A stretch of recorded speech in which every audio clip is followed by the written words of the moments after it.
চলে এসেছি মালদা শহরের মায়ের আশীর্বাদ হোটেলে। 100 টাকায় আনলিমিটেড চিকেন বিরিয়ানি। ভাই ঠিক শুনলাম? একদম সত্যি। দেখাও দেখি। এই খুলে গেল বিরিয়ানির হাড়ি। Wow lovely. গোলাপ ফুলের পাপড়ি দিয়ে তো? গোলাপপুরের পাপড়ি। আচ্ছা একটু দেখাও না বিরিয়ানিটা, একটু খুলে দেখাও। মানে গোলাপ ফুলের পাপড়ি দিয়ে বিরিয়ানি। বাহ, আমাদের জন্য একটা চিকেন বিরিয়ানি লাগিয়ে দাও।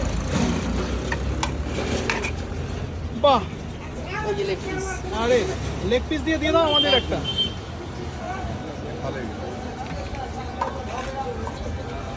বাহ, আচ্ছা বিরিয়ানির মধ্যে গোলাপ ফুলের পাপড়ি দেখতে পাচ্ছি যে। হ্যাঁ দাদা ভাই, এটা আমাদের আমেরিকান দাদা দীপঙ্কর থেকে দেখেই এটা দেওয়া। এই পরিকল্পনা। একদম। বাহ, আচ্ছা বিরিয়ানির মধ্যে আর কি কি রয়েছে? আর রয়েছে আলু পকোড়া আছে, কাজু আছে, আচ্ছা। কিশমিশ আছে।